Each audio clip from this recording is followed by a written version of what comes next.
2024 পয়লা জানুয়ারি বলেছিল তৎকালীন বিরোধী দলনেতা এলে তার হাত কেটে পায়ে, পা কেটে হাতে লাগাবে আর চামড়া ছাড়িয়ে মেদিনীপুরে পাঠিয়ে দেবে।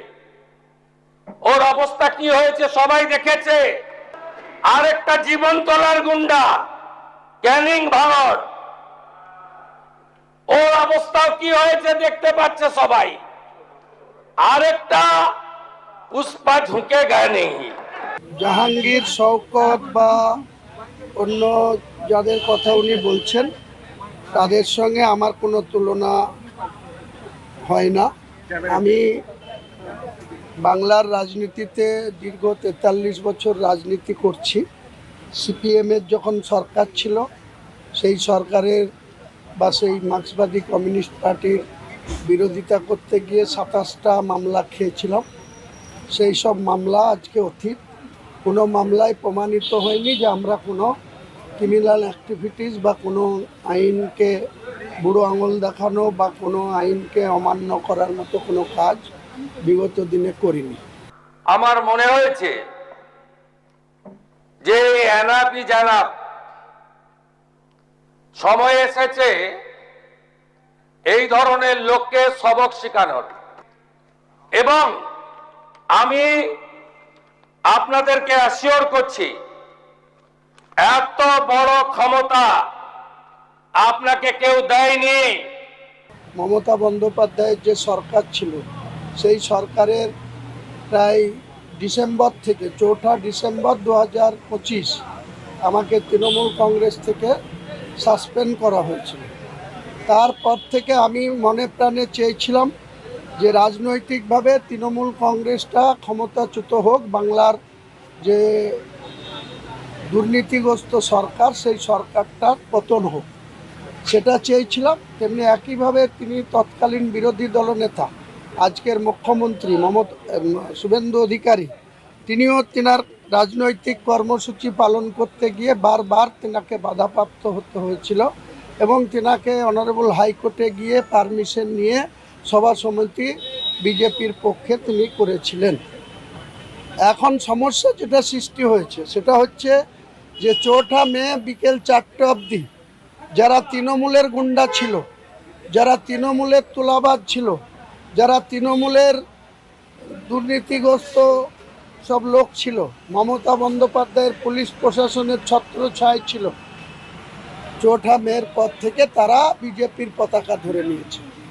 আমাদের কাছে সেই সময় যে তৃণমূল খারাপ ছিল সেই খারাপ লোকদের বিরুদ্ধে আমরা রাজনীতি করেছি। আজকে তারা নিজে বাঁচার জন্য, অ্যারেস্ট থেকে বাইরে থাকার জন্য মুর্শিদাবাদ জেলার 9 জন তৃণমূলের বিধায়কের মধ্যে 1 জন বাদ দিয়ে 8 জন, সেখানে জোড়াফুলের বিধায়করা এই সরকারের খুব ঘনিষ্ঠ হয়ে গেছে, ঘনিষ্ঠ বৃত্তে জায়গা পেয়েছে। এখন মুর্শিদাবাদের রেজিনগর, শক্তিপুর, নওদা, বেলডাঙ্গার প্রশাসন আমাদেরকে ডাইরেক্ট বলছে যে জোড়া ফুল আর পদ্ম ফুল এক হয়ে গেছে, আমরা কি করব।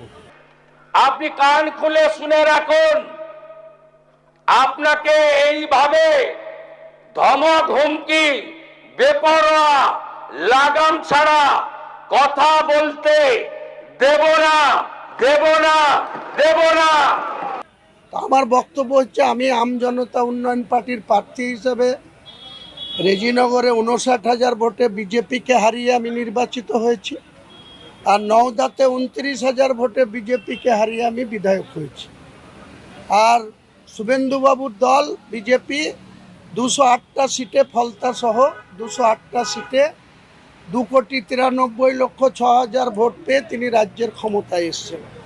এখন যারা গুন্ডা ছিল, যেটা উত্তর 24 পরগনার ক্ষেত্রে, দক্ষিণ 24 পরগনার ক্ষেত্রে, কলকাতার ক্ষেত্রে, 2 মেদিনীপুর, 2 বর্ধমান, এসব ক্ষেত্রে যখন জিরো টলারেটের কথা আমরা দেখতে পাচ্ছি, তার ইফেক্টও বাংলার মানুষ পাচ্ছে, সেখানে মুর্শিদাবাদে গিয়ে জিরো টলারেটের কথা আর আমরা বুঝতে পারছি না। সেখানে প্রশাসন ডাইরেক্ট বলছে আমাদেরকে যেখানে পদ্ম ফুল আর জোড়া ফুল এক হয়ে গেছে, আপনাকে আমরা কোনো শেল্টার দিতে পারবো না।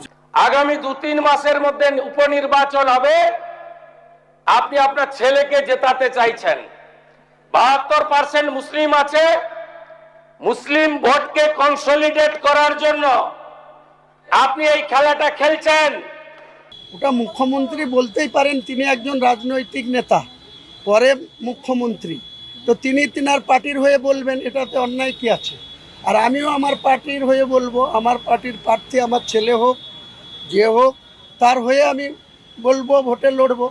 এর মুসলিম ভোট পোলারাইজ করবার জন্য মুসলিম ভোট পোলারাইজ করতে হবে না, উনি যত হিন্দু ভোট একটা করবেন তত মুসলিম ভোট আগামী দিনে বাংলার যে ভোট আসবে তখন দেখতে পারবেন, যখন পৌরসভা আসবে, যখন পঞ্চায়েত আসবে, যখন আবার পার্লামেন্ট আসবে, তখন দেখতে পাবেন উনি যদি প্রশাসনকে নিজের কবজায় রেখে যেভাবে মমতা বন্দ্যোপাধ্যায় রাজনীতি করেছিল, যেভাবে মমতা বন্দ্যোপাধ্যায় তার ক্ষমতা ধরে রাখার চেষ্টা করেছিল, তিনি যদি সেই রাস্তায় না হাঁটেন, আমি নিশ্চিত বলছি আজকে এখানে দাঁড়িয়ে রেজিনগর বিধানসভা আম জনতা উন্নয়ন পার্টি তৃণমূলকে 81,000 ভোটে হারিয়েছে, বিজেপিকে 59,000 ভোটে হারিয়েছে।